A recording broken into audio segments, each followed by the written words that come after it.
shit. Okay. All right. So I met. We used to. We used to do this thing called the Oddity Show, and we went to the one in January or March, January, whatever. And I met this woman, and she did. And it's so funny. Whoops.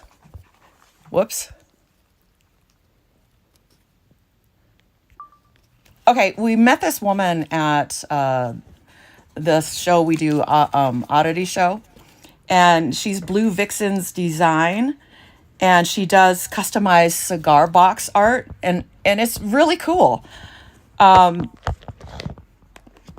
What's funny is I have so much shit at home that I've taken or bought or whatever over the years, and we're talking like since I moved to Colorado, because I moved to Denver in October of '97, and then I went active duty in January of 2002. So and I left all my stuff there in Denver with a good friend of mine. Hey, but if you ever, this person, I did not forget about you, because I said, well, my God, I got this beautiful, oh, it's backwards. Anyways, Cohiba cigar box, because, strange story, but I had a wonderful soldier. Gosh, I hate to say it, but I haven't seen her in such a long time. Ah!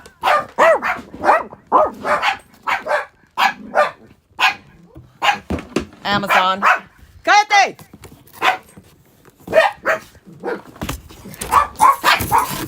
I'll be right back.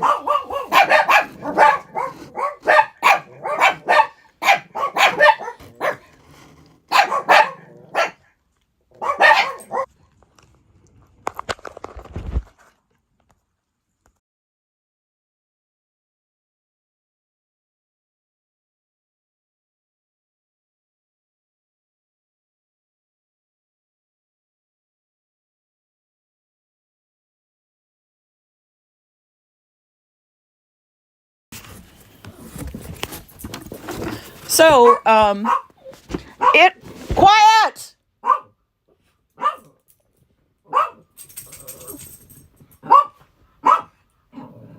Stop! I was gonna swear some bad Spanish, but I didn't, because when I was in Korea, that was my first duty station, and of course, this smooth guy came up to me. Was he a specialist? Yeah, he was a specialist at the time. Jose. And that's all I need to say about Jose. He was so funny, and he was smooth. But yeah, of course, I'm always like, I gotta learn some bad language, because I've tried to take so many different languages. But it's totally like if I were a dog and it'd be like, Diane, and I'd be like, I know how dogs feel. So for whatever reason, I don't have the ear. I could actually probably learn to not read it, because I don't really, when a language has a phonetic alphabet, like Korean and Arabic, those are actually very easy to learn. So I did learn both of those. But so that year, I in between deployments, I was going to talk to you about me and Maggie. Maggie, you know who you are. Oh my God, Maggie was my fucking roommate. She actually very, very adorable person. Just young. She had a fucking body that rocked. I saw her, and I'm like, how old are you? I don't know what she was, 21 or whatever. I'm like, fucking bitch. She had a great fucking body, and that bitch could run. She could outrun most men. And I saw her, she'd be smiling away, and that's wonderful. That's wonderful. Folks out there, if you're good runners, join the fucking military. And if you don't have any issues with your own ego and can be told how to do a job and learn without you're hurting my feelings. Anyways, well, you might want to join the Air Force. Ooh, she went there. Ooh. I was going to join the Air Force. I really wanted to. Really, I wanted to join the Navy first. An officer and a gentleman totally did it for me. Oh my God. And I love all the uniforms. I love white. Fucking love sailors. Oh my God, I would have had such a good time. I would have fucking had an amazing time. Anyways, which reminds me, I have a sailor of my, a sailor story. My one visit to Virginia, and it was, I left where I was supposed to leave on 9/11. And anyways, if I get to it, I'll talk to you about it. But, well,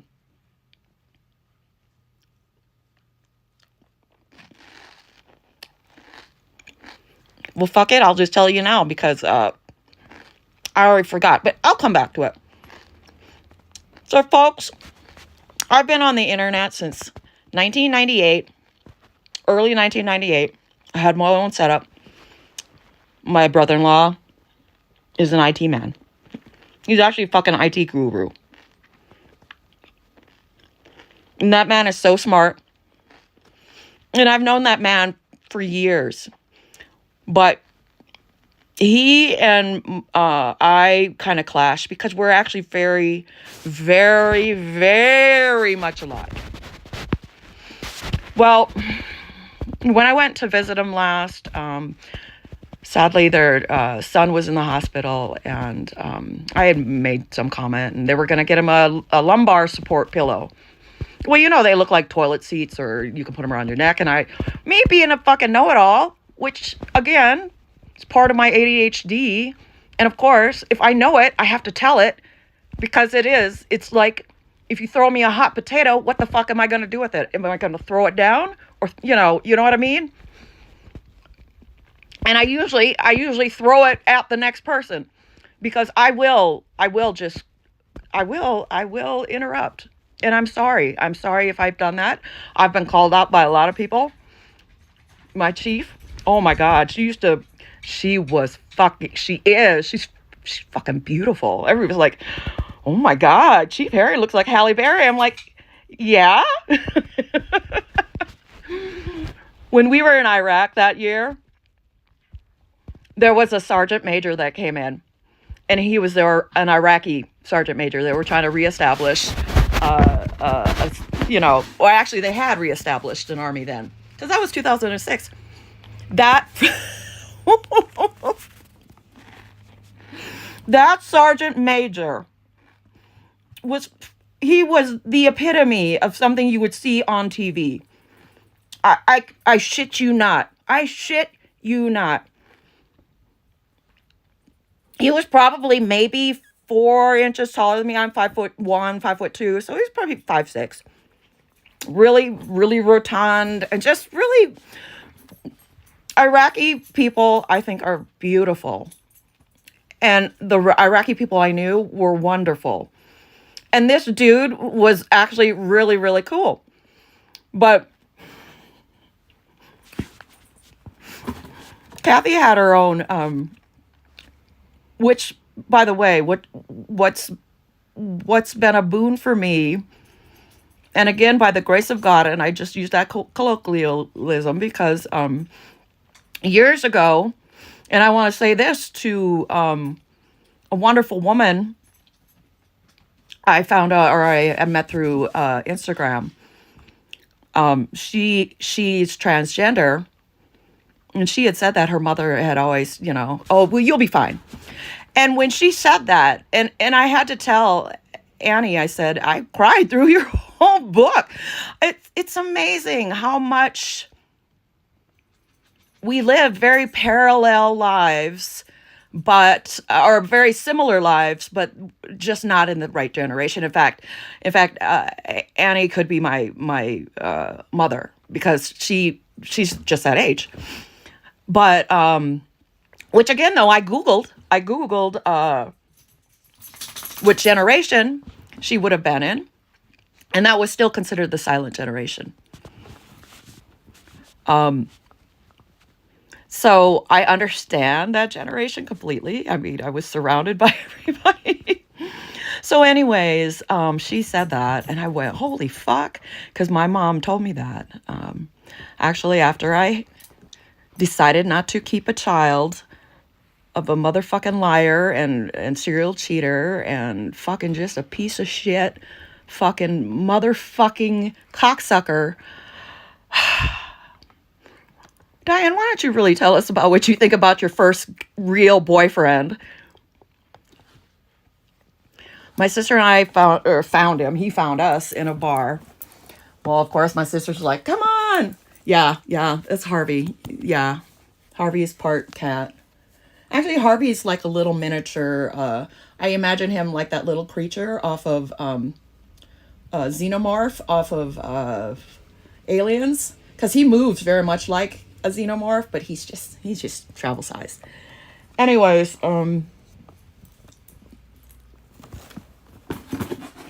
told me he was 28. He was like going on 36. I was just barely 21, and I looked like I was about 12. So, but I did. We had I have to admit, we had a good time. That motherfucker was a trust fund baby. And you know what is fucking crazy? So I worked in nursing homes twice. Once right after, twice when I was in school. So I worked at a nursing home when I was in high school. And then I worked at a nursing home in Mankato when I was in vocational school in 89 to 91. The thing that always freaks me out is because it always, because it's not, it is a coincidence, but it's always like a, oh my, dun dun dun. Because this motherfucker, the reason why, and he had a degree in like fucking, I don't know, some kind of muscle bodybuilding. I have no fucking idea. He was tanned all the time. He had he was pretty cute. I mean, I have to admit, he was pretty cute. But he had the fucking mullet, dark hair, always tanned, good looking guy. Not the brightest bulb on the tree, on the Christmas tree, but still attractive. Had a crotch rocket and drove a Mazda, one of those little. I mean, fucking living his life in the early 90s. But he was dating somebody when we met, and then finally he admitted that he was 30, going to be 36 or whatever, and it was crazy. It was tumultuous, but we had a good time.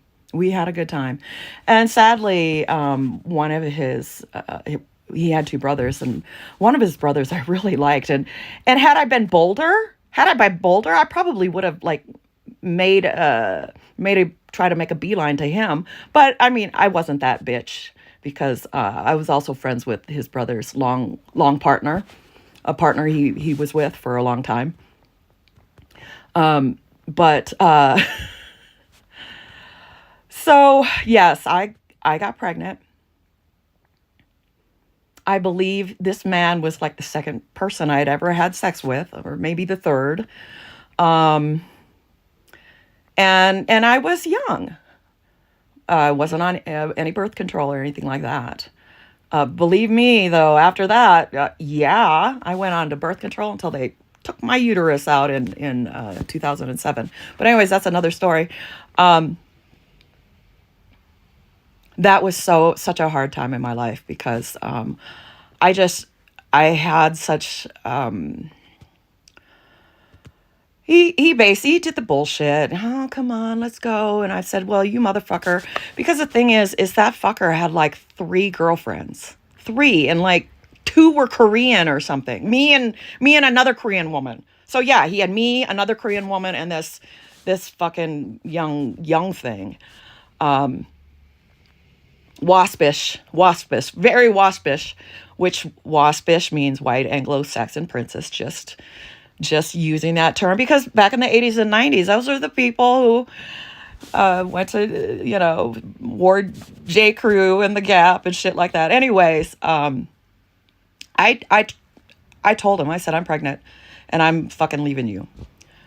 Hey, wait. And of course, he put on the old schmaltz and he talked me into having an abortion. Well, at that time, I really didn't, I was not ready to have a child. And I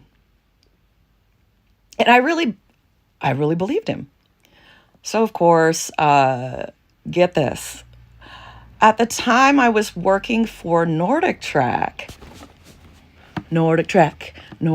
Yes. I was in a call center. They were just opening up one in St. Peter, Minnesota, and I applied. I did fucking great. But then I got pregnant. People at Nordic Track, if you remember me, I got pregnant. And this evil old man took advantage of me. Really, I didn't feel like a victim. And I really didn't feel like it was the end of the world. But I really like this guy. He's just, plus he was rich.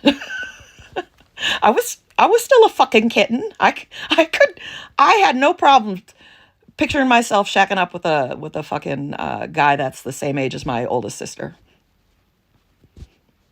My sister who graduated in 1976, the year that, because I've been saying it all wrong. I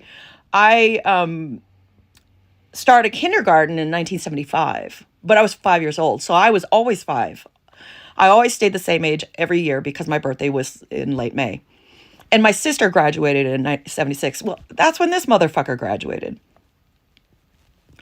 So yes, I totally understand. Men are constantly preying on women. And yes, men prey a lot on Asian women, and that's a whole different thing.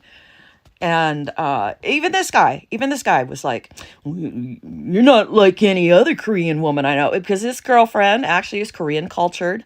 She and her family had like moved to Duluth or something, and she I believe even spoke Korean. Well, she had come down, and I told my good friend at the time, who's also very waspish, and in fact, she had gotten married to a Nordic Track dude. And then I was in her wedding and I never saw her again. But I saw her years later, and she kicked that other guy to the curb because he was no good. But anyways, hi out there. You know who I'm talking about. It was so funny though because no, I'm not gonna call him out. Never mind. Your secret's safe with me. Because they had rented a car. Your secret's safe with me. I had told Dawn. And sure enough, that motherfucking bitch, I don't know if it was in the theater or if it was in the fucking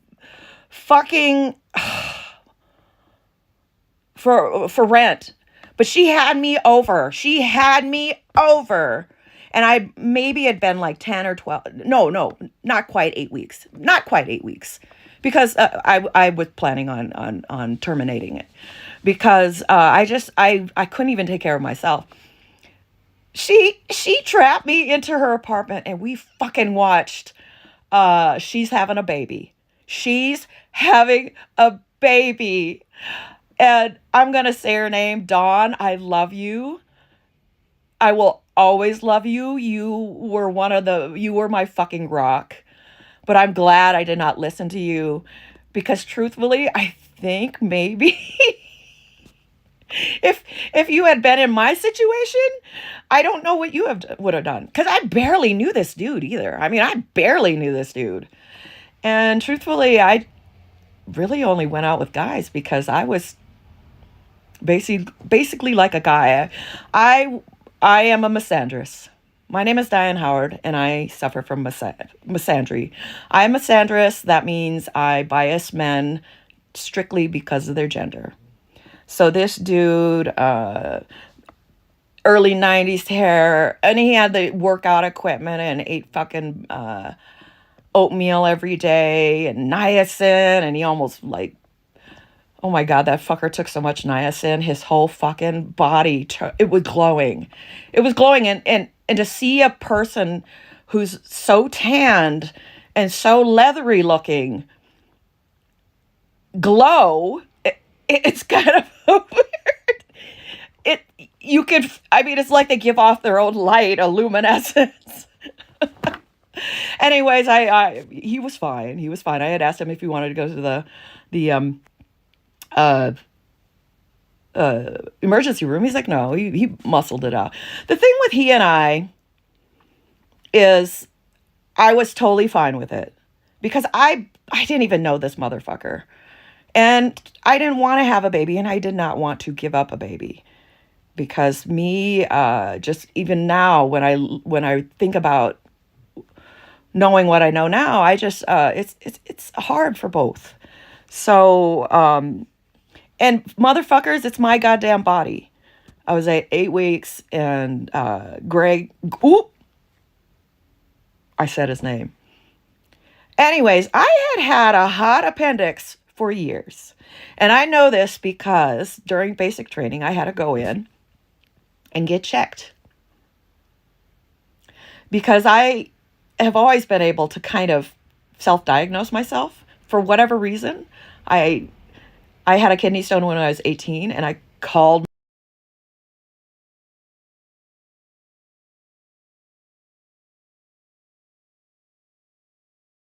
my older sister, who just so happened to work at a urologist. I had to drag my dad out of the field, and he was so mad. Again, it's like when my mom with the eardrops. My dad was so pissed. It was in October. Oh my God, I was about ready to stop my fucking job because I was working for fucking Kirby Vacuums. This is what I did after I came back from Texas. When I was still 18, I worked for Kirby Vacuums, and I didn't make a fucking cent. Anyways, I remember I was lugging the shit around, and I was trying to learn, and I didn't feel well, and I couldn't poo, and anyways, I knew something was wrong with my plumbing. It was my time of the month, but it was not the same. So you motherfuckers like, it's just that time of the month. You go through menstrual cramps and think if you can handle it. Anyways, little did I know that what I was going to experience is much, much worse than that. After my dad, oh my God, he did this thing where, you turn on the radio, and he's just, I can't believe it. And I was like, I'm sorry, Dad, I'm sorry. And I need to be out in the field. We get there, and it's late. My sister, I'm glad I got her because they fucking worked at a clinic in the little town next to us, the 10,000 town, people town that I saw Star Wars, that I saw pretty much every fucking movie in my teenage years. The clinic is also where we went and got to the dentist. So their office was actually pretty close to the front, but he was a urologist. And for whatever reason, I even told her, I said, I don't know. I said, I haven't been able to pee. And of course they go in, and next thing I know, I hear them all shuffling around and blah, blah, blah, blah, blah. And I hear my sister, oh, geez, golly, okay. And then I might hear my dad, oh my God, no, I didn't. Is she really? Well, by God, I'm so sorry. I had to be admitted into the hospital that night because I had a kidney stone. 18. Well, we grew up on a farm, so our well water was like crunchy. They say it wasn't toxic, but it smelled like it came out of a fucking raccoon's ass that just ate like a whole dozen of raw eggs, ate a whole dozen of boiled eggs, ate a whole thing of broccoli, ate a bunch of cheese.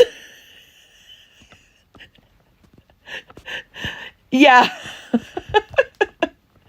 Anyways, so yeah, I went to the hospital and I had my appendix out. So, or not my appendix, my kidney stone out. And I knew eventually I'd have to have my appendix out, but that comes with the second boyfriend that I met in the wild. That is why I did not date in the wild anymore, because I even tried dating in the wild in between my internet dating. And that motherfucker, he's not a motherfucker. Actually, he's very nice. He lives in town, I believe. But he just, I don't know. He just, and I'm sure he's having a nice life and stuff. But dude, I'm glad you got your head out of your ass and you look like you married a wonderful woman. She's super adorable. Looks like a fucking one of those. Who's the woman who plays Peggy Carter on Captain America? Your wife looks like Peggy Carter and she's adorable and your sons are adorable. Anyways, you know who you are. Because we dated twice, 2 years apart exactly, at Halloween parties. At mutual friends' Halloween parties. I should have known better, but I was a sucker. I was a sucker for a handsome face. And I had fun.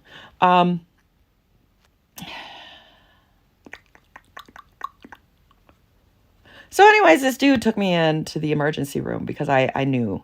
And it flared up. And I always think about that episode where old Margaret Houlihan had kind of the same thing. She knew that her appendix was getting bad or poopy or whatever. And she knew the symptoms because she was a fucking nurse. And I remember she had come to, she didn't want Frank to know. For you folks who know MASH. So she like snuck into Beach or into Hawkeye's tent. And she's like, Hawkeye, I can't stand it anymore. She's like, no, don't let Frank know, because she didn't want her lover to operate on her. So yeah, her appendix had gone hot, and I know that's what happened to mine, because by the time it had gone, it was almost too late.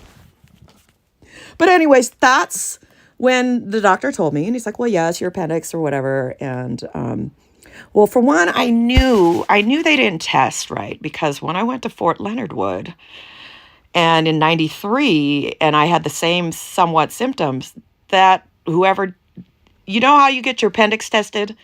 They shove their finger up your boop, up your exit, up your poop chute, a gloved finger.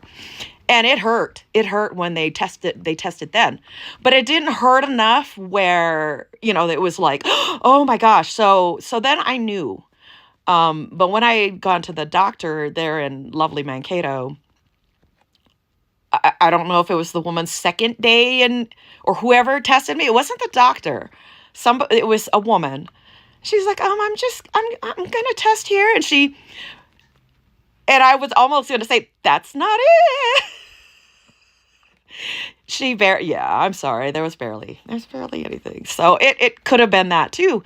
Well, the doctor comes back. He goes, well, he goes, just keep an eye on it. He goes, if it's your appendix, he goes, but have you thought about what you're going to do with your baby? And I'm like, what the fuck, my baby? He goes, yeah. He goes, because they always give you a pregnancy test. And again, I waited until I got out in the wild to taste the rainbows, but well, not even rainbows, because I can't believe it. I like the white and pasty dudes. I'm sorry. The heart loves what the heart loves, or the heart wants what the heart wants. But my God, there are some fucking amazing, good-looking men out there that as I get older, I'm like, God damn. Anyways, I'm on a tangent.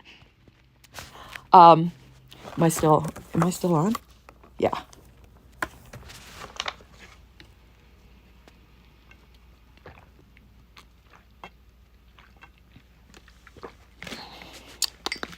I don't know where that lid is. Like a fucking hummingbird. So, before I forget.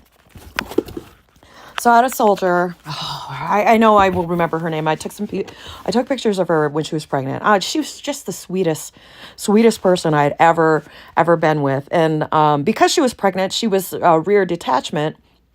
And I was staying behind because I was going off to be a warrant officer. And I had made friends with her as an NCO, and she came over, and I took pictures of her. And her husband, his cousins were from Havana, and they somehow got this in. Can you see it?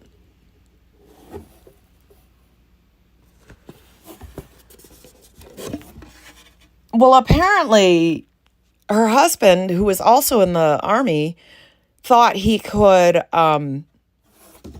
sell them. And whoops.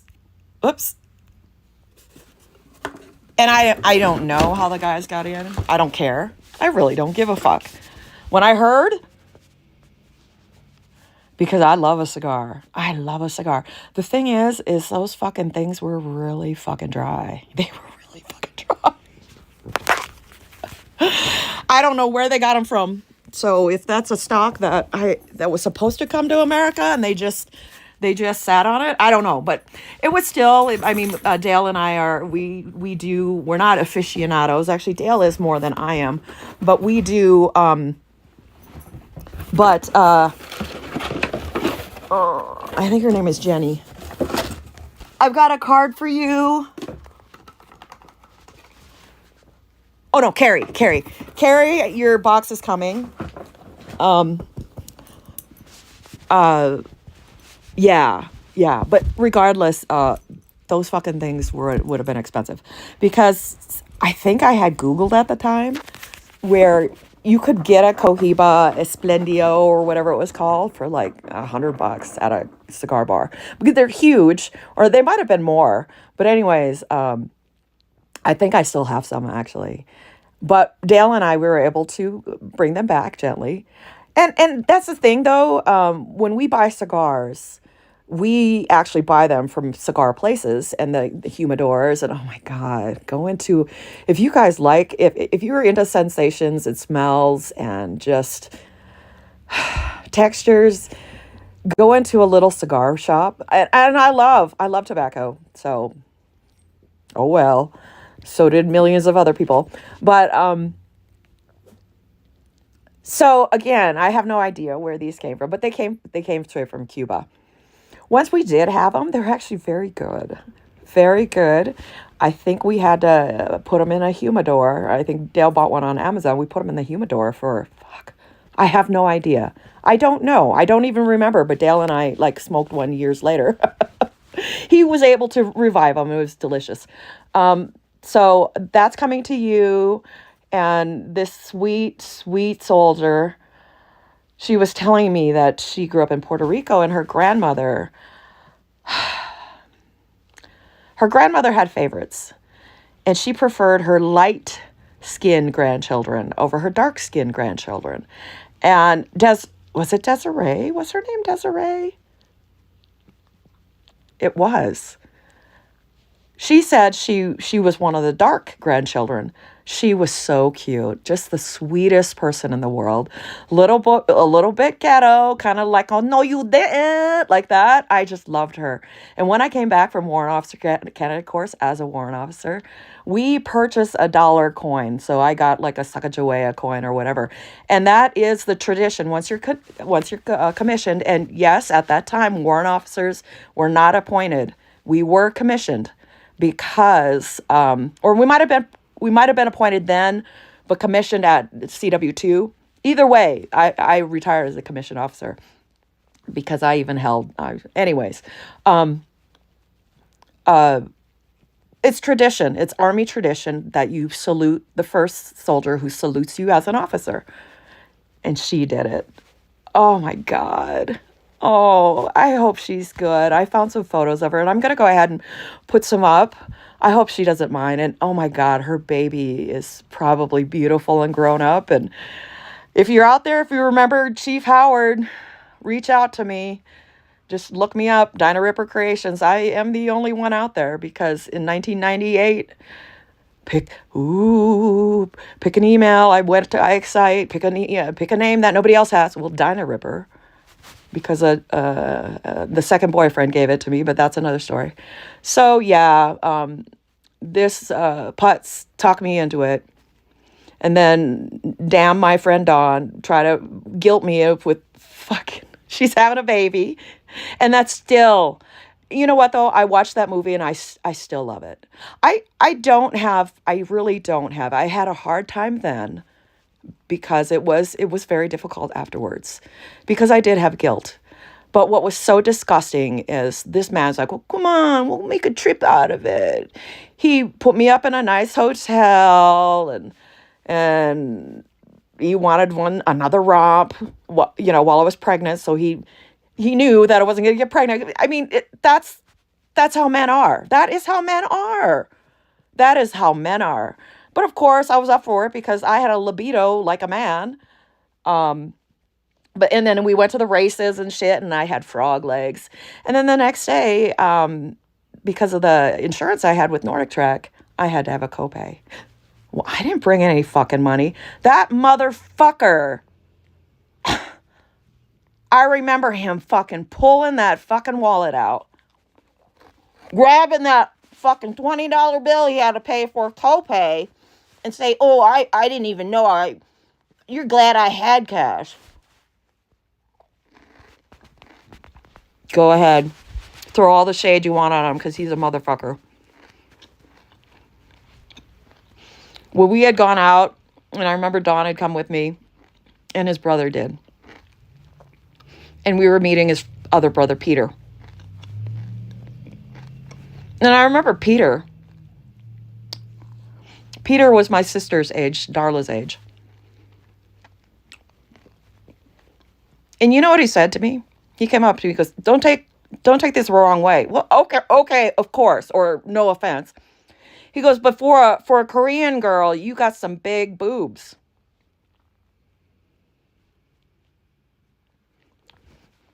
I have to admit, I do have an amazing rack, like Terry Hatcher said on Seinfeld. They are real and they are fantastic. And they are mine, and they've been mine since I got my period, and then all of a sudden I woke up and I had boobs. I mean, I didn't even get a bra. I had to wait until my younger sister got a bra. I wore like 2 or 3 t-shirts to school. And then I was breaking out with acne. So truthfully, and I'm back in that bra size, I've really only worn one bra size in my life. But anyways, yeah, so he's a piece of shit. But we went out and somebody showed up. She was there so she could meet Peter, the brother. Because apparently Peter had met her and partied with her and whatever. I did not know who the fuck she was. And this happens a lot. Usually men who are like this, who prey on other Asian women, usually have other Asian women hanging on in the... So he had told her that I was a sister of his friend Mike Howard. We had gone out, and after Pete so lovingly took inventory of me, I got really drunk. I got so drunk. He was out there dancing, and she had the most beautiful fucking hair. And she was into weightlifting, and she was actually very, very much shorter than me, but she was attractive. And I'm not a competitive person. I really am not. But at that time, being pregnant, being razzed by my friend showing me fucking, she's having a baby, being told that my tits are perfect. They're out there like making out and stuff. So we get back, and I'm going to say his name, Dayton. He passed away. And I love that man. I really did. Again, they were all trust fund kids, because no shit, their father fucking owned nursing homes, and no shit, I worked at one of the fucking nursing homes that his family owned. How do you like them apples? So shit like that always happens to me where I can tie them together, because when I found that out, I was like, motherfucker. But I must admit that was a very good facility. Very good facility. And again, I worked there as a dietary aide. And I met many new people because I was going to school. But that night we came home and we each sat up and partied. And I don't think Dawn came home with us. She was out with somebody else. And me and Dayton were Dayton was wonderful. We could laugh so much. We were watching Big Top Big Top Pee Wee. And he's talking about shrunken heads and great big heads. And I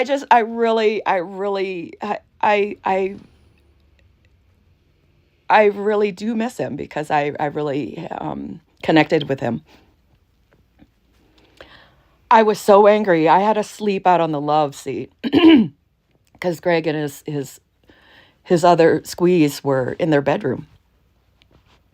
And and so Dayton and we were talking. We stayed up and watched movies and stuff. And it was so cute because we woke up. I was so fucking hungover. I was in the strangest state. I got up. And when I get up, I get up like really early. So it was probably in the summertime. So it's probably like 5 in the morning. I fucking tiptoed to their door and peeked fucking in. And I shit you not, people. I shit you not. I peeked in and I said, I'm going to kill him. That's why I'm really fascinated about true crime, because I do understand. I do understand.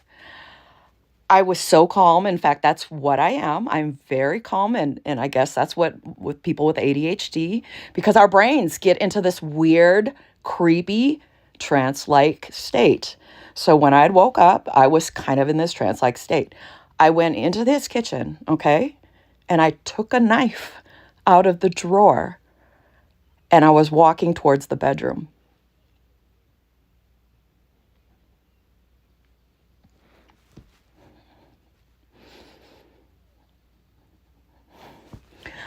Then I glanced over and saw Dayton laying on the couch. The motherfucker I was dating, he's so fucking selfish, and he didn't ever put out like blankets or anything. If he had people over, he didn't give you anything. And Dayton got cold, so he crawled underneath the cushions.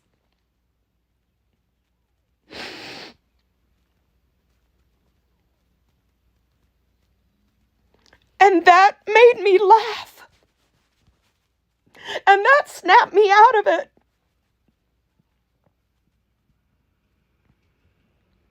So I do understand. But it's not worth it. It's not worth it because that motherfucker was still a piece of shit later on when I came across him at a fucking wedding. At a fucking wedding. My roommate, who was going to school at the Votech to be an accountant or to have a AAS degree in accounting, I introduced her to one of my art friends, and they got married. And so then I got invited to the wedding. And so I brought a hot army guy that I knew from the reserves, because after that bullshit with this fucker, and I was gonna fucking stab his heart out, truthfully, I wasn't even gonna touch her. I mean, if you're gonna go for the target, go for the target. You don't need collateral damage because you're gonna go to fucking jail anyways. Get the motherfucker who actually probably kind of deserved it. Not saying that anybody deserves to die, but at that time, I knew something was wrong because I was so calm. And I have been calm in some of the weirdest situations under being attacked in Iraq. I rolled my car. My sister and I were in my car when I was 16, and I rolled it, and I was calm as fuck. It's just, and then when I read that about ADHD, people with ADHD tend to be very calm because that's when all the chemicals in the brain, and they usually know what to do. So I went to I remember that too. And I even stayed on his couch. I stayed on his couch because I got out of my apartment because I had a yucky, I was staying with a fucking yucky, I don't know who the fuck she was, but she stole my money. I know she stole my money. And I had just quit my job at the bakery because I had had a job at the bakery. Um, and it was literally one of those, don't hit your ass on the way, don't hit your ass with the door on the way out. Bye. Oh, well, okay, bye. And, they think that's funny. The dude who looked like some fucking country singer. Oh, God, who the hell did he look like? Anyways, uh, so I was ready to go. And I remember I just decided, I said, I'm going to go into the reserves. And I was going to go be a veterinarian.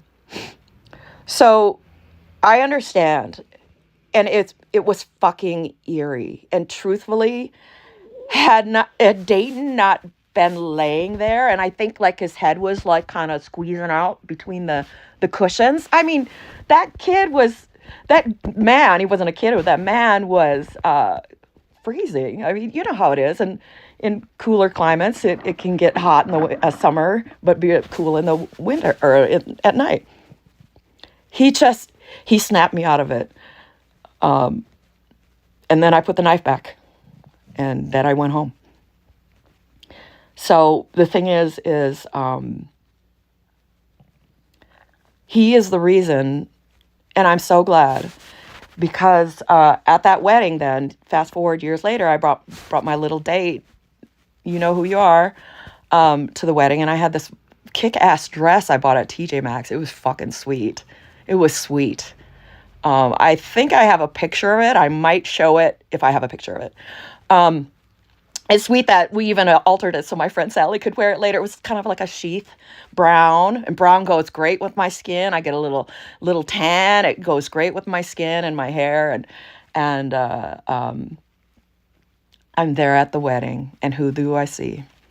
Motherfucking trust fund baby. He was in a suit. He looked uncomfortable. This dude wore those fucking 90s stretched out muscle shirts. And he had a nice body, don't get me wrong. I mean, why else would I have been with him? We had good chemistry. That's all I'm going to say. We played well together. But all he wore were those fucking things and the Zubas. Oh my God, he had all kinds of Zubas, fucking all kinds. And he had a cute little house. He actually had cute little antiques, but he never worked a fucking day in his life. Last time I knew, he had started up his own suntan business, tanning bed business. And anyways, so my friend who married my other friend was straight from high school. As was I. But by then, they were all in their, we were in our 20s and stuff. Well, one of her sister's friends brought her date. So her sister, I think, was even like 2 years younger than my friend. So my friend was, I don't know, maybe, I don't know. She was significantly younger. Well, we had a great time. T, I love you. M, I love you. You have beautiful children, and I'm so happy. And I'm so happy that I got you together. I would have been a fucking great matchmaker back in Korea. I bet you I was. I bet you I fucking matched up fucking geniuses with the emperor's daughter. Anyways, I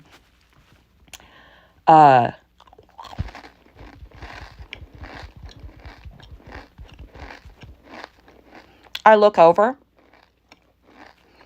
and guess who I see?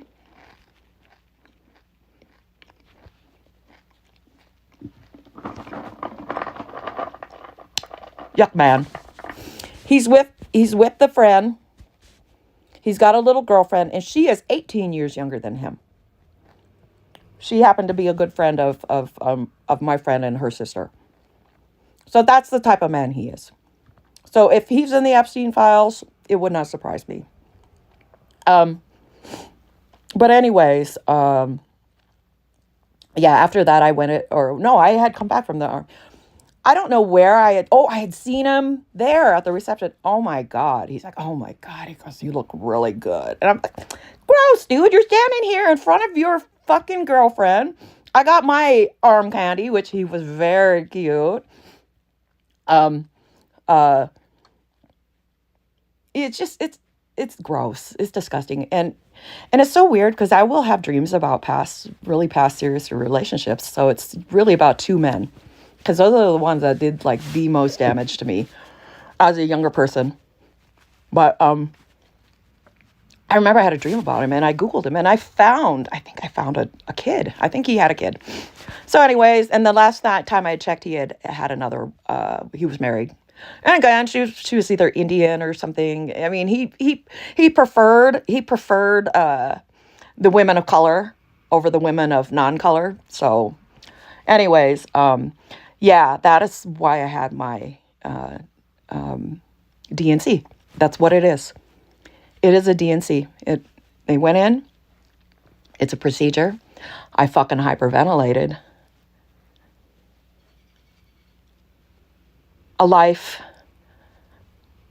A life means more than you thinking you can raise it just because you were stupid and you don't even know where the fuck you're going. So I'm glad. I'm glad my mother told me that. Diane, you made the best decision, because she said, Diane, you know how I am. She goes, I follow Jesus. I'm religious. And my mother was wonderful. My mother was wonderful. I called her. I was crying. Buttfuck had gone out on his motorcycle, because I was having a hard time when we got home. This was after we got home, after the incident. After the procedure, not the incident, the procedure. My mom she was torn. And she said, you know what, you made the right choice for yourself at that right time. And she even told me later, she goes, you know what, Diane, and I think this might have been the moment when she told me later on, when I was in the reserves and I was doing drills and stuff and I was living in Mankato, she told me, she goes, you know what, Diane, I was really worried about you when you told us you were going to join the Army.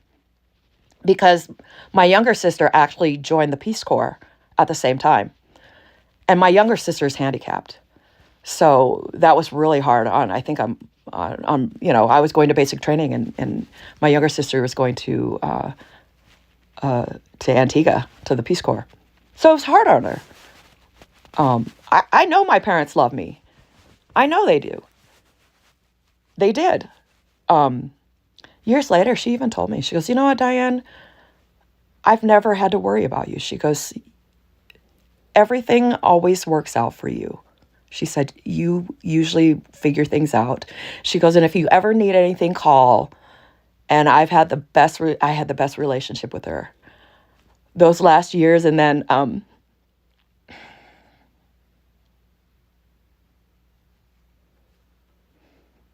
it was before I moved out to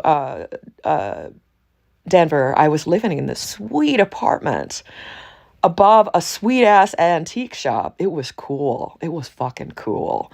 And Matt out there, I'm sorry I didn't get married to you, but I met my soulmate and I wish we could make amends, and because I miss you. I miss you, Matt.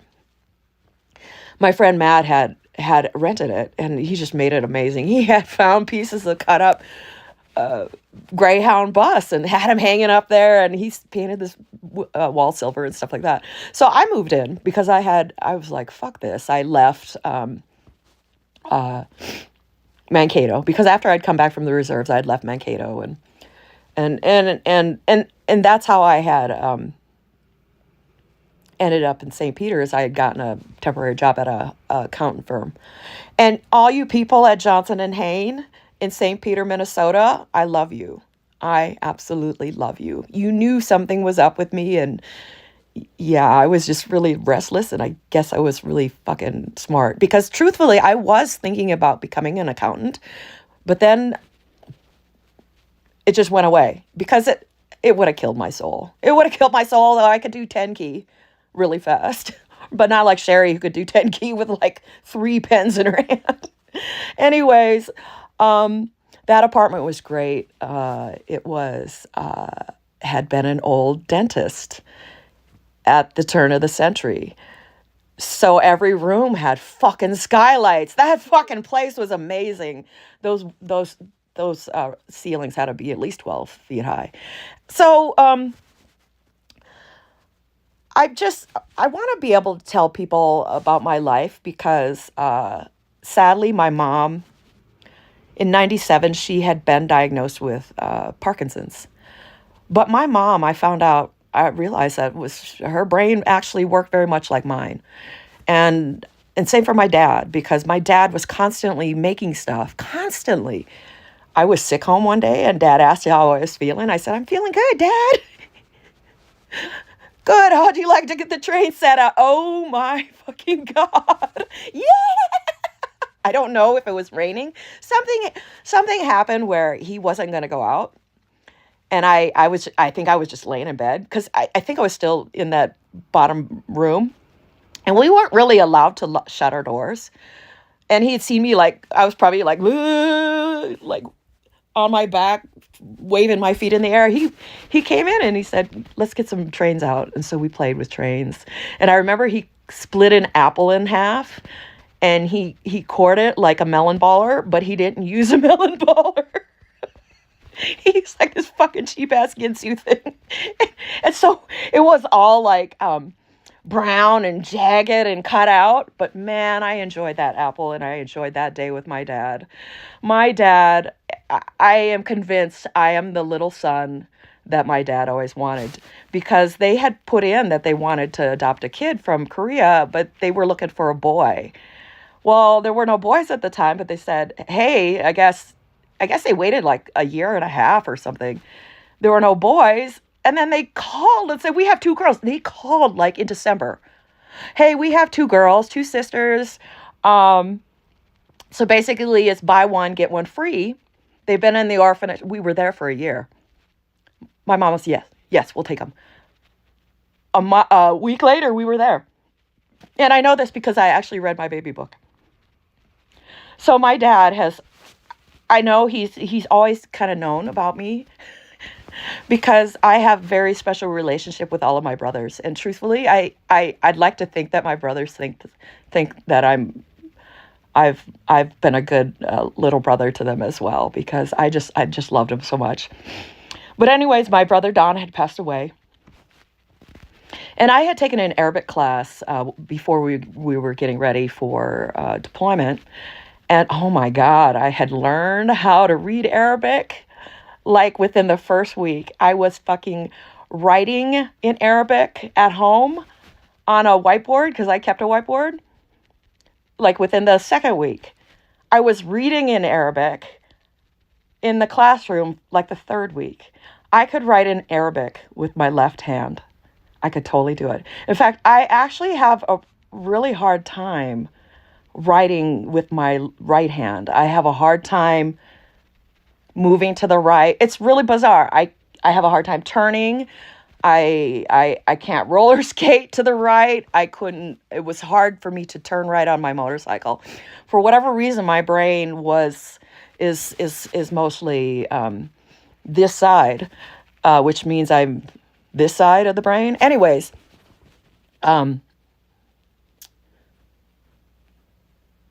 so we went in there and we deployed and stuff, and same old, and they let us sleep for a long time. It was nice. We flew in. We didn't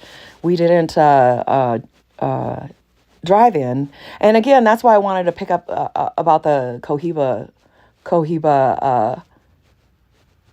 cigars, because Maggie, that I was talking about earlier, she and we drove together out of Iraq. Oh my God. We both smoked some big old stogies, and Maggie, you were quite the person. She kind of looked like that American Pie girl. Yeah, she was, yeah.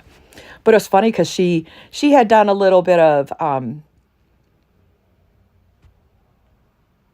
adult entertainment when she didn't know what she was going to do, because I think she was 21.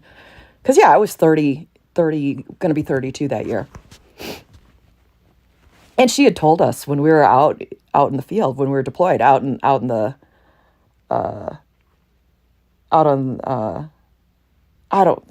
we were deployed. Because by the end of that deployment, we all were like a fucking family. she had told us that she had tried to be a stripper at one of the local strip clubs in the area, and she had told us her name was Chloe.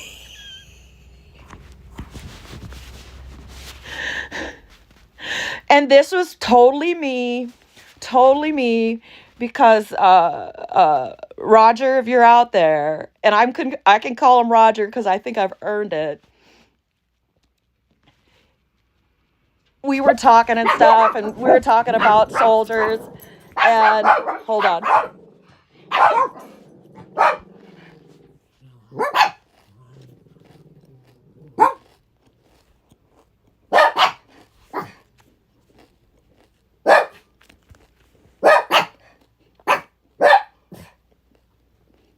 Shut up, my lovies. Come. I realize I don't even have it. I've just used my front facing or back facing camera, whatever.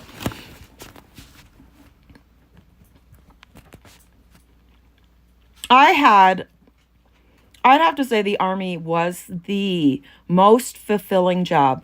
The Star Wars and Star Trek fan club was my best job, and the best. I think I could have excelled greatly there, but I wasn't there for very long.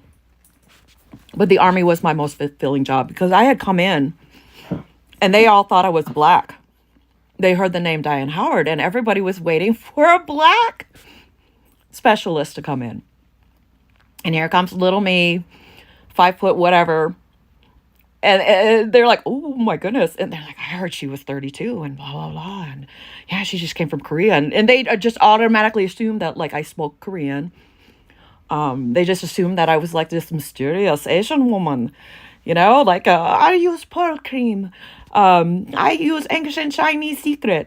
It was funny because I really got to know these people and I love them all in their own way. There was a lot of debauchery that was happening, but fuck, we were just into war. We were the first fuckers in Iraq. The first. And when my nephew realized that, he's like, oh my God. He goes, I didn't know you were at Anaconda. I'm like, yeah, I set up that whole Class 1 area. And Class 1 is water and food and all the nice little goodies and stuff. Soda and whatever you can eat. And then you get sundries. You get Christmas trees and little turkey decorations and stuff like that. Because quartermaster and logistics, they know that's one thing they've always known, you have to take care of your soldiers. So, but I'll be talking about my job in my podcast, and I'll talk about them here and there. But I want to really talk about my brother, Don. Real quick about Chloe. So my friend, who happened to be a drill sergeant in my AIT training group in early 94, because we left and went to Fort Lee in November, and late 93, and he and I, because I was older, I was 25 and I had worked for Nordic Track. I had worked for Nordic Track and I had worked for all these other, I had worked in sales. So I knew how to talk to people. Plus I'm super gregarious and I love to flirt. Oh my God, I fucking love to flirt. So when I passed him and I heard his voice, that's all it takes. I could hear your voice. I could see your face, something, whatever it was that I remembered of you. And I stopped and looked at him. I said, Master Sergeant, what do you know about Whiskey Company? And the way he said, he's like, what do you know? Were you a drill sergeant at Whiskey Company? He's like, what do you know about Whiskey Company? It was about 9 years. I think after I did the math, it was almost 10 years. I had come across him, the same guy. He used to come and bring me Marlboro points from cigarettes because everybody smoked at AIT. Everybody did. And so I was saving up for a Swiss Army watch. And he was like, oh, maybe you can get me one. So it was fun because I've always had a soft spot for him. And then I came across him then. Well, we deployed because then he became a sergeant major and we deployed. Or was he our first sergeant? He was our first sergeant first. Either way, he got a promotion. Oh no, that was when we came back. That's when we came back. Because no, we deployed in 2006 together when he was a sergeant major. Roger and I did. So, what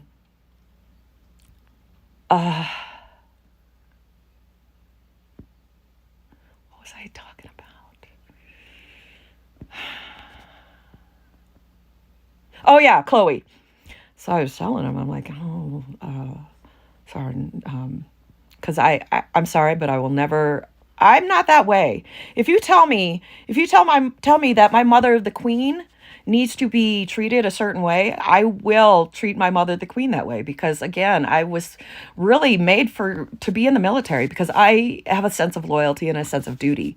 When people say to me, "Oh, thank you for your service," a lot of people are like, "I don't know what to say." You know what I say? I said, you know what? That was the best and most noble job I have ever done in my life. And it was nice because my sister had done Peace Corps, and I understand that. I understand that when you're helping people or you're out. I mean, we were in Iraq and we interacted with the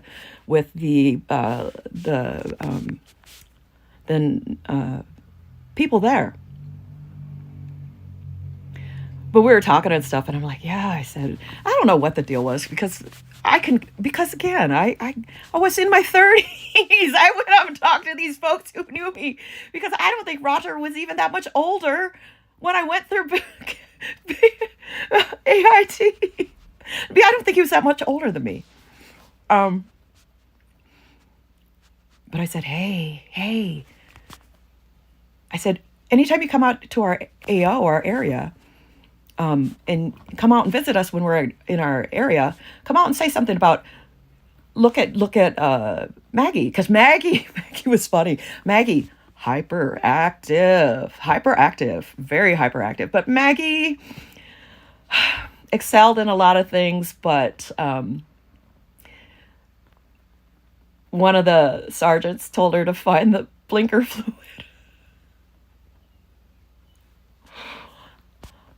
I know, Maggie, you've grown up, and I hope you laugh about that. That was really all in fun, the blinker fluid. But I do remember, Maggie, we found that UXO in the ground and you kicked it. So I hope you gotten smarter. Anyways, I'm not trying to dog people. These are interesting things that you learn about people when you're in combat. And I know she would laugh about it because she was laughing after, so I had convinced Master Sergeant to come out and talk, and then he looked at her, and the way he talked, he because he was from Barbados, and so he had this really distinct voice, very very Wayans brother sounding. Actually, he just kind of reminded me of one of the Wayans brothers. We laughed so fucking hard together. I've never had a friendship like ours. And he said something to her. He said her last name. Hey, you look familiar. You look familiar. He goes, is your first name Chloe? Oh my fucking God. Maggie's face went red. Poor Maggie had really bad adult acne. And I don't know what there was to treat, but she was freaking out when we were out deployed. So she kept washing her face. Well, it would be dirty and she'd wash it and then dirt would, but her skin, I think, cleared up. You should have seen her face. He started laughing. I started laughing. I'm like, I'm sorry, Maggie. And I'm just calling her Maggie because I don't want to put out her last name. I said, I'm sorry. I said, I told him about it. So, but she was laughing. She was laughing. She was, oh my God. She goes, I was kind of afraid there for a minute. And then now that I think about it, I'm like, that was kind of gross. Me as an adult, making fun of this young woman who had done a little bit of adult entertainment. That was kind of gross. So I want to apologize to you about that. You probably rocked it because, my God, around Christmas time, we were fucking like MASH. We were like MASH. We were crazy. Halloween parties. I will put up Halloween parties. I will put up Christmas parties. But around Christmas time,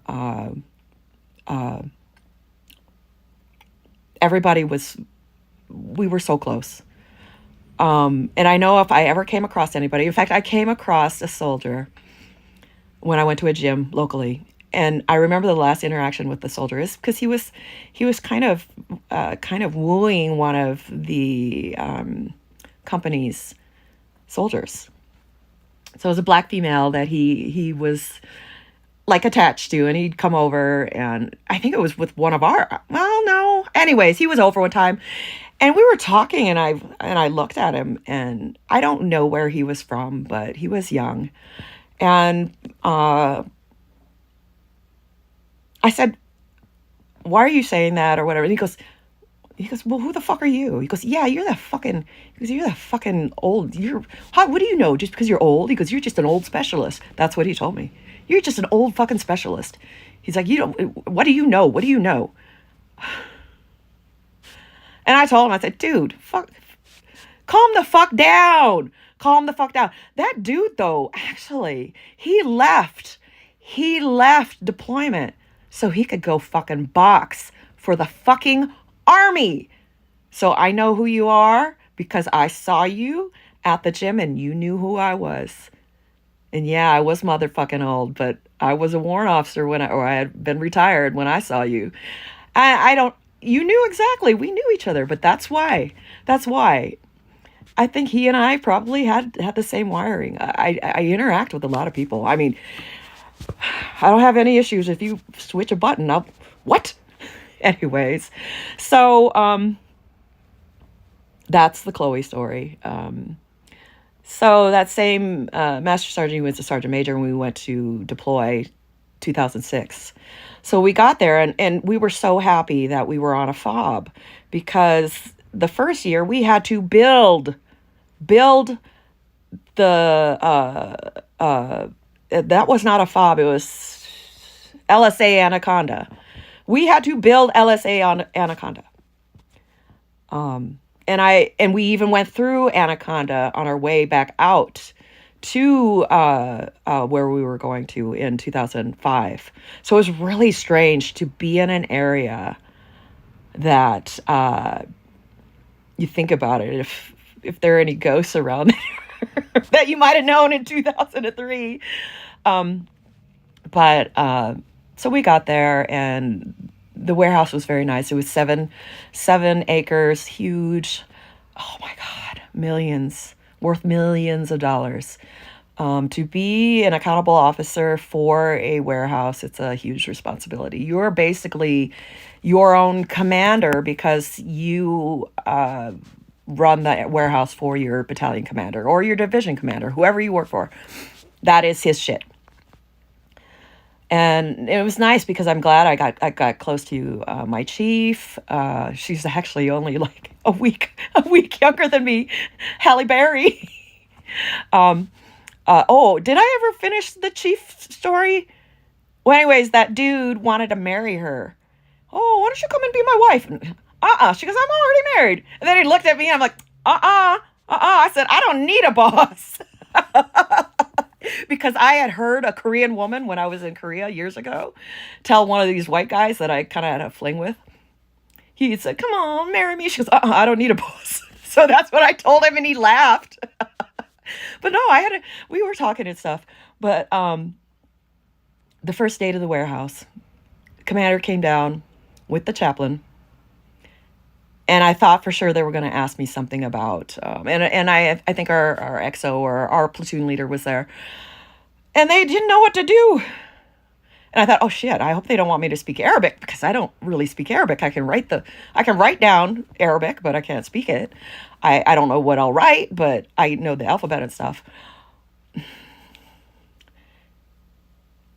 He said, I'm sorry, I have bad news. He said, your brother Mike died, or Tom died. Your brother Tom died. And it's crazy because there were people, we all stopped, because it was literally our first day to work. We had been sleeping or whatever. It was our first day to work. In fact, the other unit, we had to wait for the other unit to leave and stuff like that. I said, Tom, I said, all my siblings' names start with a D, but I kind of knew. Oh, he said, is your sister Dory? And then I knew it was my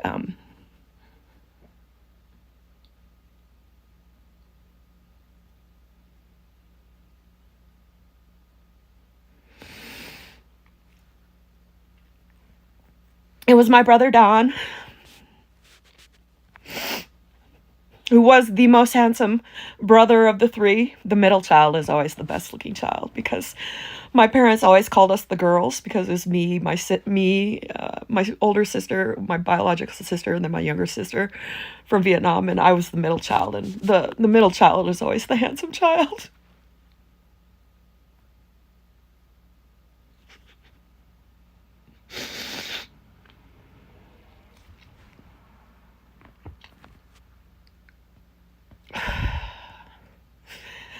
He had had a massive heart attack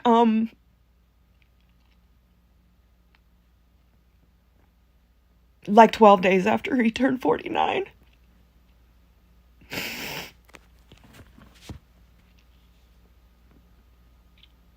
I never thought I would ever lose my brother. My beautiful brother who looked like a movie star.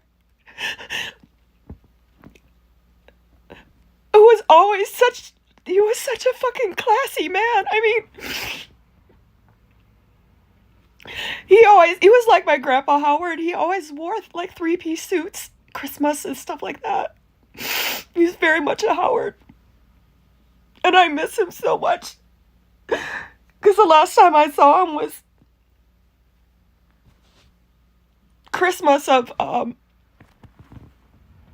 2001. And then he wrote me and sent me all kinds of shit in 2003. Leave it to my brother to send me 2 cartons of Marlboro Reds. And fucking Pringles. I think 2 of Pringles. I don't really even like Pringles. And I'm reading the note, and my sister-in-law is saying, oh, we had so much fun. We all went to the dollar store and bought all kinds of stuff for you. And we have pictures of me sharing all of that stuff.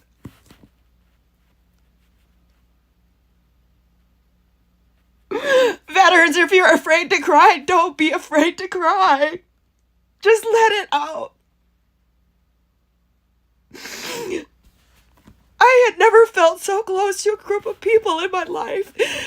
And they were said, I still have a little magnetic push light that was in that box because it came from my brother. Inside those Pringles things. Well, actually, no, the Pringles cans came later when I was on duty. So once we got established and I got my shit together, because I fucking had a motherfucking breakdown in Iraq.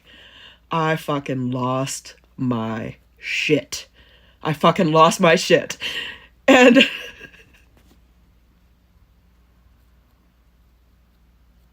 these people, they took care of me.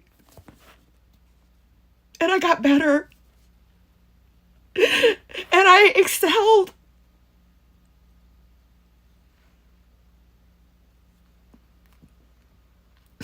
So I was on, and I always, oh my God, there really is nobody I can't talk to. There is really nobody. And I'd like to think that anybody who's met me would agree that I'm a good person. And I remember it was one of the lieutenants.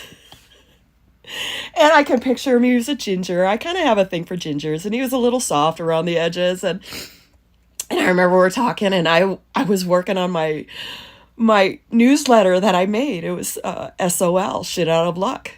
And because our postage was free for anything an ounce or less, they would take our mail back to the States. So I started making a newsletter. So if you have any of those newsletters, let me know. I'd like to see what I wrote. If I gave away any military secrets. And I remember he and I had a good time. So it was a staff duty because all we had was our command post or CP is what we call it. That's our command area in our area. And that's where the commander and the, by the way, our commander, our newer commander, oh my God, he was cute. Totally my type. Oh, had I been a warrant officer, I might have tried. Anyways, well, he was married. Anyways. No, he was married and he was very faithful. He was a good guy. I was there with this lieutenant and somebody brought in the mail and I got a package. I got a package right there. I opened it up. It was from my brother Don and his wife Lois and his two kids Tyler and Calvin. And it had a bunch of stuff. And then this one had the 2 cans of Pringles and like a carton of Cools. Cools! Because Don smoked Cools or Marlboro Reds. I think at the time I was smoking generic to Marlboro Lights, and they were $2, $4 a carton, and they were pine. They were called pine because I was smoking menthol then. And I was reading the note out loud because you share that shit when you get something from home. It doesn't matter who's around. You all gather around. Okay, you do. Like on MASH, somebody would get a thing, and they'd be like, "Did somebody get cookies? Did somebody get this?" That shit's real. That shit is real. And anybody who sent anything to anybody during that 20 plus years of fucking mayhem, thank you. Thank you so much. Because I loved all the letters. I loved all the candy and the movies and stuff like that. The lieutenant, I opened it up and I kept saying, "We heard you like Pringles. We heard you like Pringles." So I looked in and there was 2 things of Pringles. I opened them up. And you can't come after my brother Don because he is no longer alive. They sent me little bottles of airplane booze in the Pringles can, and it kind of makes sense. But I think they just didn't X-ray that. They didn't X-ray that box because they would have seen it. I mean, it's just aluminum. They're not like fucking lead-lined Pringles. It was so funny because that I think he might have been a first lieutenant then because there were lots of young ones that came and promoted there. Oh my God, and there was this fucking hot lieutenant. Oh my God. He fucking looked like Keanu Reeves when he was younger. Holy shit. Anyway, so yeah, I was not regretting joining the Army, really not, because I was single and actively single, and I enjoyed dating. But anyways, he's like, oh my God. He was like, Sergeant Howard.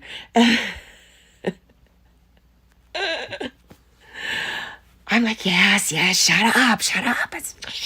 And then, of course, at that time, boop, boop, boop, radar check. So I'm like, because our battalion is radio checking. I'm like, shut up. Shh. Alpha Company, radio check. And, everything's Lima Charlie, radio check, over. And he said, can I have the peach schnapps? Because I said, oh, I don't like the peach schnapps. He took the peach schnapps. He took like the pucker. I gave him a bunch of stuff. I gave one of my NCOs some. She had Coke, and it was a nice treat. And I'm glad that my brother and his wife were just hellions. I'm glad because those were the times. I mean, I still fucking hated it. And they were every day I'd be like, oh, when is this fucking gonna end? Because it was a job to me, but I could not believe how close I got to these folks. So that is the story of my brother, because they told me he had passed away, and I had to go home by myself after just getting there with orders. Now, you folks out there who are in the military, you guys know when you do deploy, you go overseas, you don't have to have a passport. People will bring passports so they can travel freely while they're in civilian wear or whatever, but you don't have a passport. So I had to leave Iraq with no passport. To this day, I really don't know how I ended up in Bahrain. Actually, I ended up in Kuwait first, and I hung out there for a while and had to buy some clothes because I could not wear my uniform. And I think I had to buy some clothes and it was all men's clothes. So I bought some men's clothes, and I somehow made it up because that's one thing about it. You get a Red Cross message, and that is the Red Cross that calls because I told my sister before, because when I was in Korea, my grandma died, and I didn't know until 2 weeks later. I said, I told you to contact the Red Cross. At least I would have known. She did this time because I said, don't you fucking, because I kind of knew something might have happened. She told me she called the Salvation Army. Anyways, yeah, so I got the Red Cross message. Said he died from a massive heart attack. Come home as soon as you can. I love it that his grieving widow, my dear sister-in-law, waited for me to come home. I have no idea how long it took me to come home. I'm glad she did because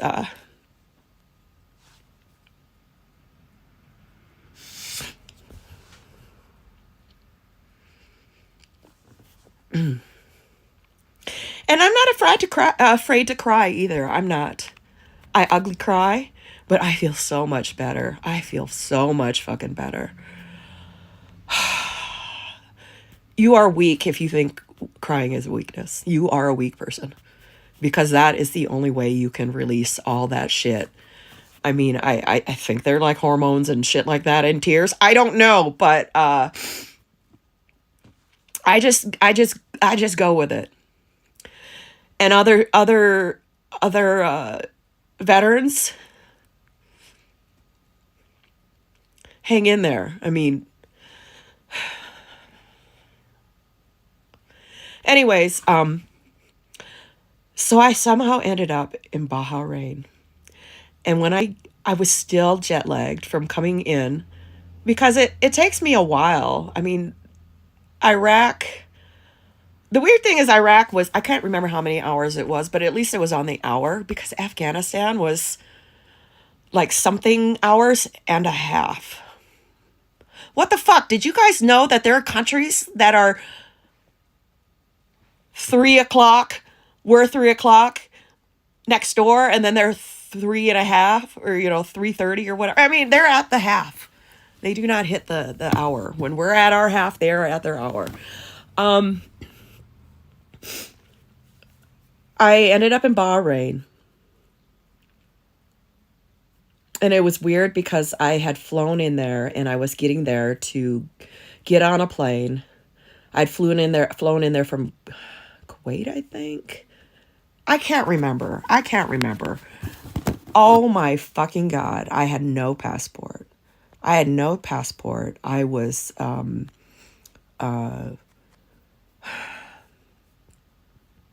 no, was this when I came into Kuwait? Either way, coming into Kuwait or Bahrain. I think I got razzed at both places. The most intimidating people, beautiful, beautiful people.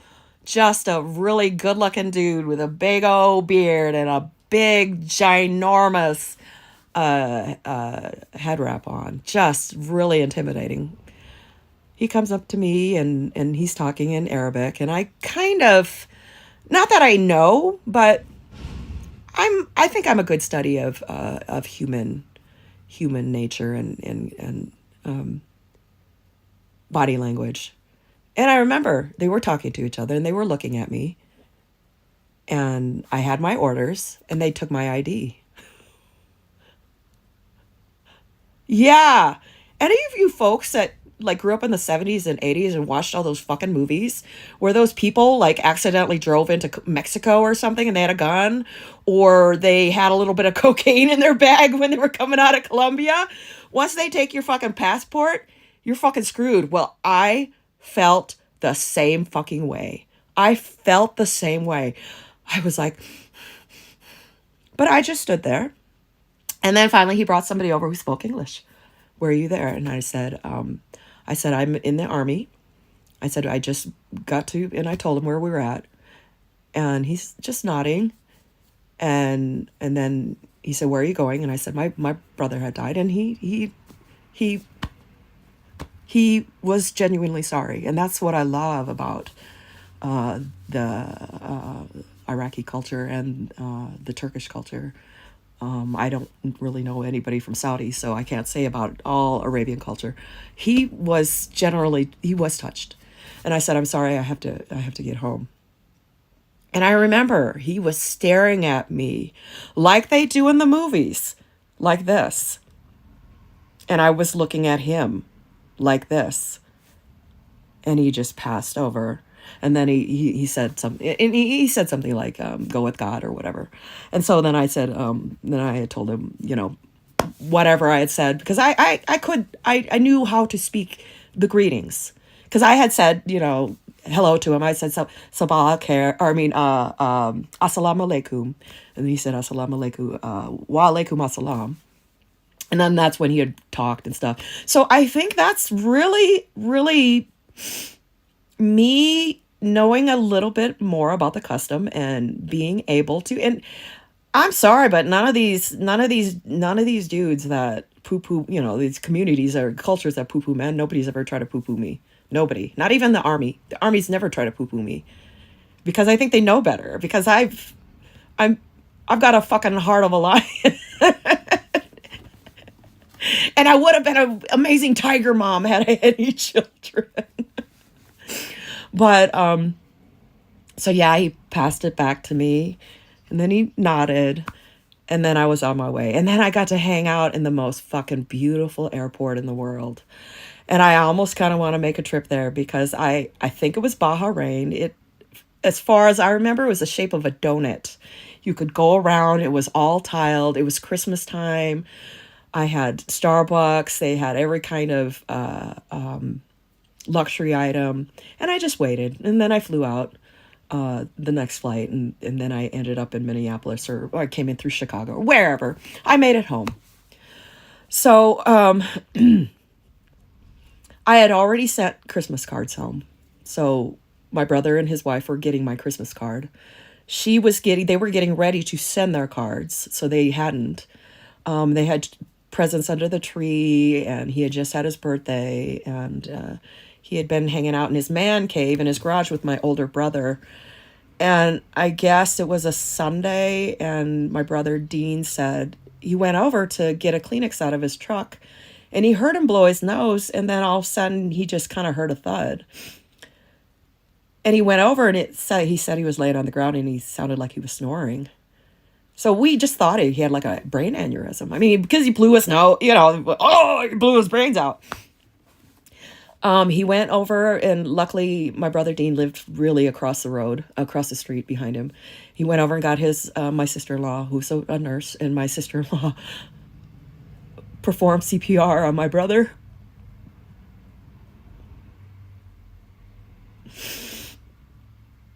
I know that was so hard for her. And I love that woman. She could have been a fucking doctor. She could have been a fucking doctor. And I remember being a little kid playing with her when she was going for her LPN school. So anyways, they went in and got my sister-in-law.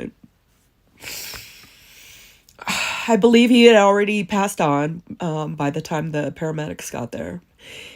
And later on, because I was there, because I was on emergency leave. It is an automatic 2-week leave once you get home. It doesn't matter how much time it takes to get home. You get 2 weeks when you get home. And that does not go against your leave or anything, and you get paid. And it was wonderful because my friend Ebony,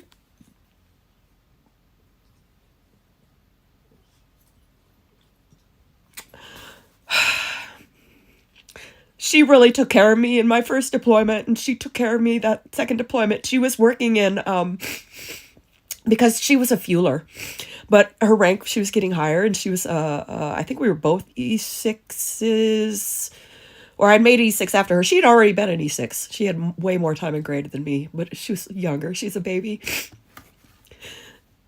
She had everything ready for me. She told me exactly where to go, what to do. because it was just a fucking blur going home. And then they sent me flowers, and I had to get a hold of Ebony because my dad then had a heart attack.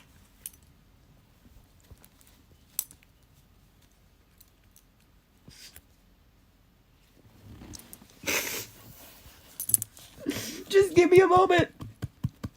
Guys, this is good therapy. Even if you just do this at home and you don't ever show this to anyone. In fact, I will probably never show this to anyone. I don't know. Actually, I will.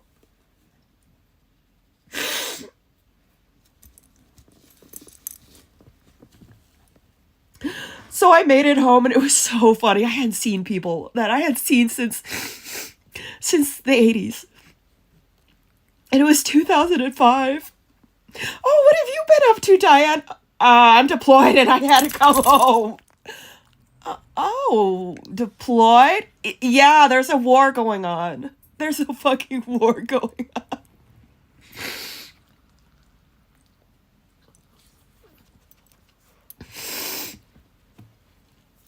I only wish I could have said I'm sorry.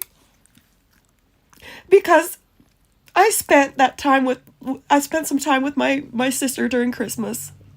Because everybody had school off. And then I hung out with my younger nephew, Jonathan.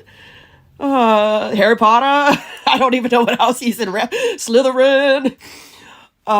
That's me. I'm in Slytherin.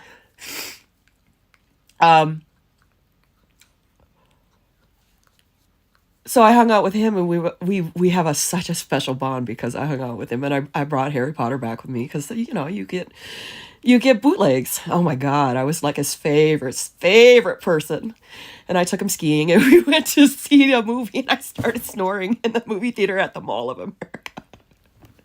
Or no, maybe it was in White Bear Lake. I think it might have been in White Bear Lake. So then after he went back to school, I went and stayed with my sister-in-law, Lois. Well, actually, I stayed with my brother and his wife. But I hung out with my sister-in-law, Lois, because she was right across the way. And we were down in the man cave. And because he had another man cave down in the basement. So he had the man garage, and then he had a man cave down in the basement. My fucking brother had the most beautiful bike. And I asked Lois, I said, well, where's that bike that Don had? Because I would love to buy that from you. Oh, that old thing? She said he sold it. I said, really?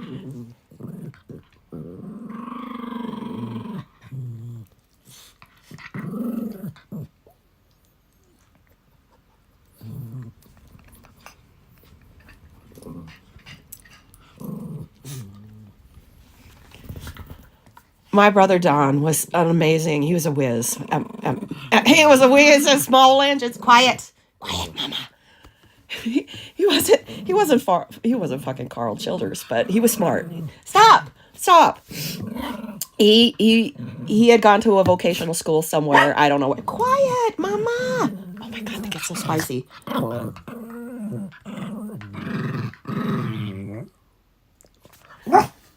I guess he had even quit. Because he was offered a job before he would. Mama, stop. He had gotten a job at a garage, and he never finished vocational school. So anyways, we used to write him letters when we were little girls. We wrote him letters from my grandmother, my grandma Balls. Yes, my mother's maiden name is Balls, Bahls, and it is German. Balls. And a friend of mine would always call my grandma Mrs. Bales. And I'm like, who the fuck are you talking to?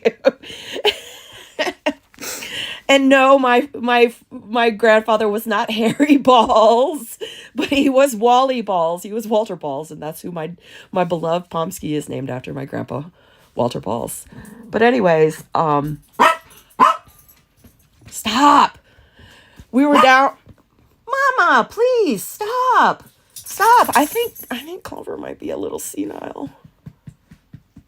Anyways, we were down in their house, and what's really odd is I used to spend a lot of time in that house because that used to be the parsonage to the little tiny school or a church there, and I was friends with the pastor there or whatever, but they had moved the parsonage actually by the church, So I already knew the house. So it was odd to, every time I would go over there, I already knew the house. So they had those cool crawl spaces and stuff up in that up on their third floor, and we were down in the basement. And she told me that she actually started going through the stuff, and you know what she found? All those little letters and notes that me and my sisters wrote to him when he was in vocational school.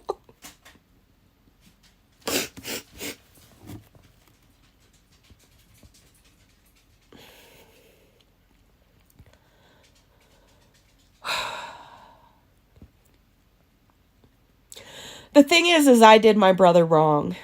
Big time. Big time. I was 16. It took me a fucking long time to get my driver's license at 15. We were watching some show and the kid was like, oh, we were watching Your Friends and Neighbors, and the kid was like, all over the road.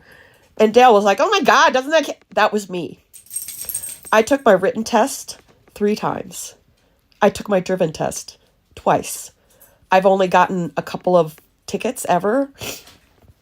I've been in a couple of accidents, but other than that, I have no record, and I'm an amazing driver. And I drive a stick shift because driving is boring, so I have to make it exciting. But what was I going to talk about?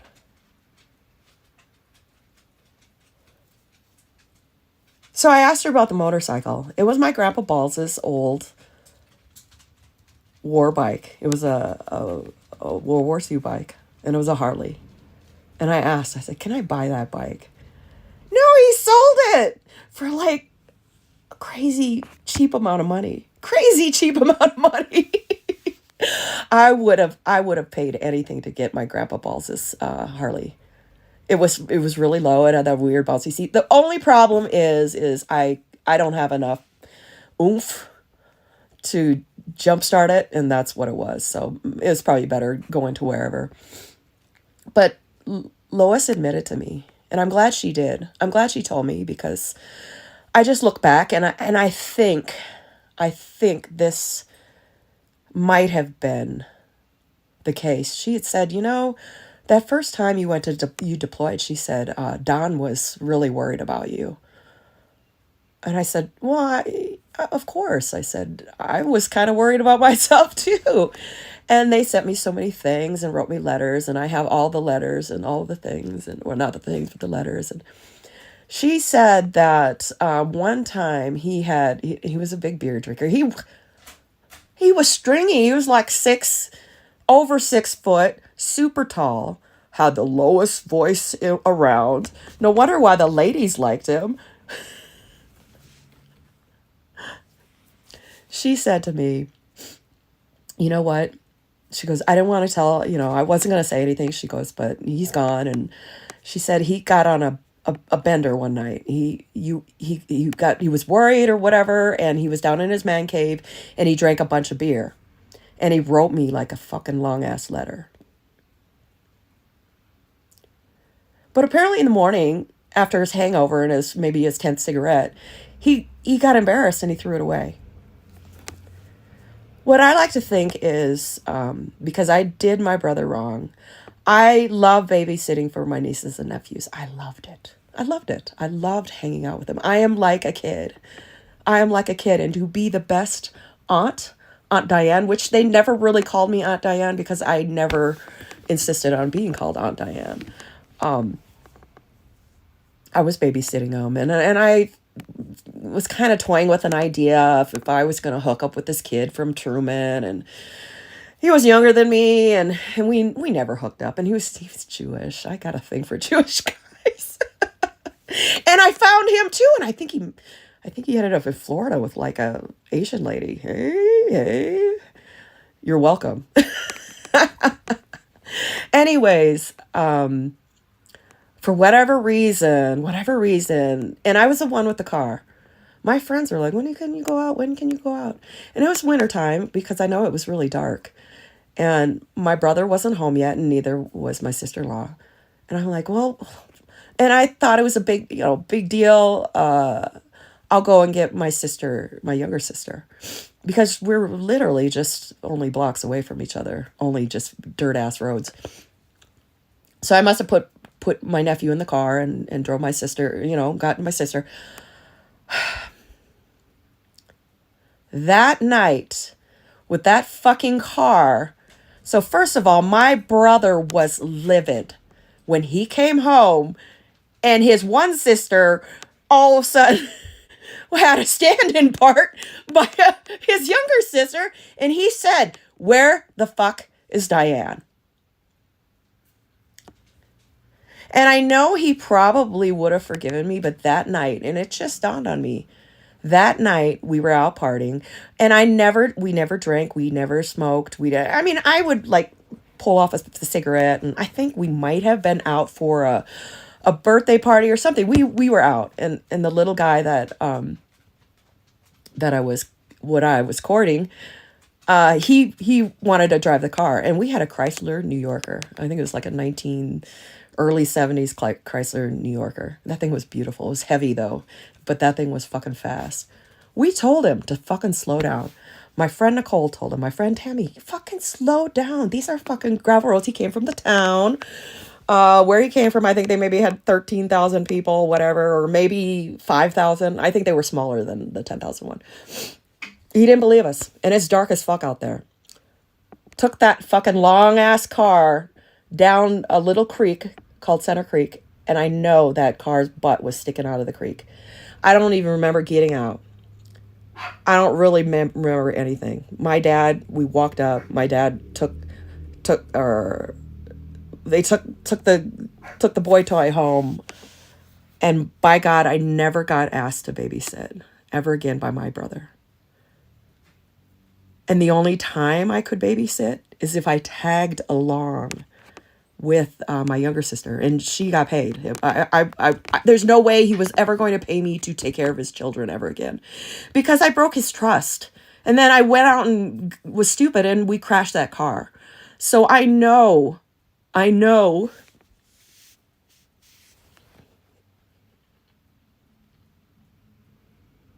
because I knew my nieces and nephews. I knew my oldest brother's son and daughter, and then I knew my sister, their son and daughter very well, because I babysat them all the time.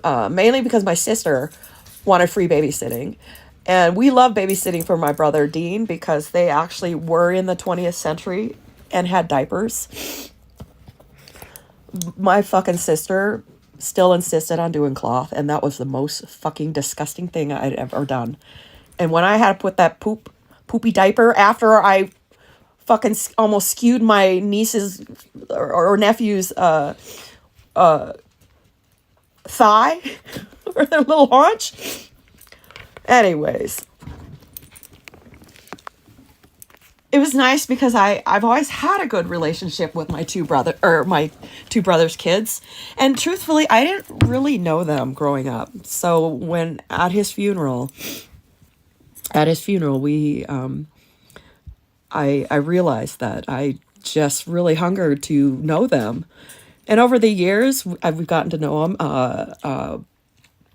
I got a call from Calvin, and I just bought my house, and I was getting ready to become a warrant officer, and he was going to Afghanistan. He and his wife, who's a fucking sergeant major, a female sergeant major in a reserve center in Minnesota. That is a fucking amazing. And my nephew is a warrant officer. Okay. But Jennifer, I gave Calvin a coin because I had a challenge coin. But I gave Jennifer a coin as well, because when she made Sergeant Major, I was like, when I went to the Pentagon, I was more excited about seeing the Sergeant Major, or the Sergeant Major of the Army, his office, more than seeing anybody else's, because being an NCO was a great honor. It was very noble for me, and I taught a lot, or learned a lot. I just didn't want to babysit. I did not want to babysit. So that's when I become a warrant officer. But so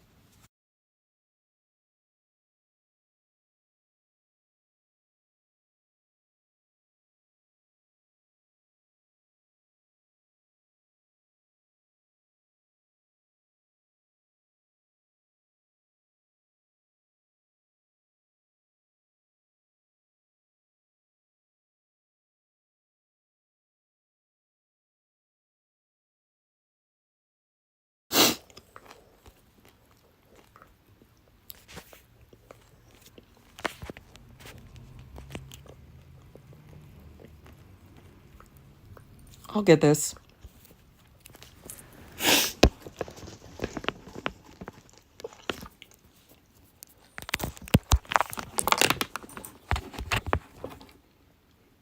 So I like to think because his oldest son Tyler came out, and he was such a cute boy when he.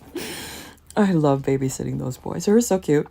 Calvin was really little, and I was there with my sister, and I said, "Do you know who I am?" And he was in his crib, and I took a picture of him, and I'll have to post it up there. And he goes, "I know who you are, but I don't know your name." And he had the lisp, and he was a little ginger, and he was really cute. I always called my brother's sons Prince William and Harry because they were kind of that way. Anyways, I mean, I'd see him at gatherings and stuff like that, but I was never allowed to take them anywhere. In fact, I don't believe I ever asked if I could take them anywhere because I used to have my nieces and nephews come out.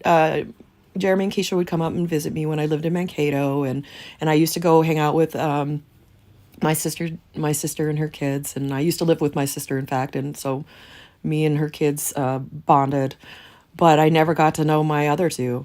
And so when Tyler was sitting here in our dining room here in this house, because he was supposed to move out here, but he couldn't sell his house after inauguration. He told me, he said, "I've always been pissed off at Mom." I said, "Why?" He goes, I was always jealous because Jeremy and Keisha, you'd take them swimming, you'd go wherever. We did everything together. I just loved it. And I was a kid who could drive. In fact, at the pool, I had keys in my pocket, or I had keys in my hand, and I had a swimming suit. One little kid was like, "Oh my God, you can drive." So he said, "I always held that against my mom." And it dawned on me right there and then. I said, "You know what? I don't think it was your mom." I said, "Truthfully, because your mom is super cool. She is super cool." And she'd be like, "Fuck, come on." And I know she probably talked to Don, "Come on, fuck, she's young, blah, blah, blah." But because I put that, and it was not me who put that vehicle but for insurance reasons, I had to say it was me. So for years and years and years, "Hey, I remember when you put the New Yorker into the creek." Am I still recording? Mama Bear, stop. I'm almost done. So anyways, I told Tyler, I said, "I think it was your father that kept us apart." And I really think that letter, because I understand my brothers. I really do understand my brothers. I have a very good relationship with pretty much everybody in my family. And I know it pissed off Don, but he's stubborn as fuck. Yeah, that's what I thought. And I know that he had said that. I know that he had poured his heart out to me because he was so worried that I was gonna die at war. And I would pay anything if I could read that letter. But I'd like to think it was him saying that he was proud of me and that he was glad that I was aunt to his sons. And actually, I kind of feel like I need to take him under my wing. I just love him so much. So that's what I like to think that letter was, because I didn't mean it. And I hope he was proud of me.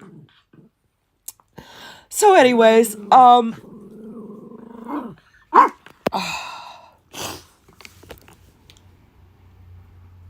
who's the itty bitty shitty committee? You're the itty bitty shitty committee. Hello, this is Harvey. Clover. Oh, there's Walter. Don't you dare, Mama. You know our deal. I told you, Mama. Don't you dare bite my baby. Thanks to listening to my shit. I'm going to be pouring out all my war stories because you know what? I still need to get that pushed out. I was doing pretty well on the podcast, but then I got stuck. And now stuff is coming back, so I'll probably just not even finish that. Most people, it freaks people out. I think it's cool, but it freaks people out. So it's an experiment, and it'll sit out there in the internet, in the Ethernet. thanks for watching or whatever, and I hope I hope you thank a veteran, and I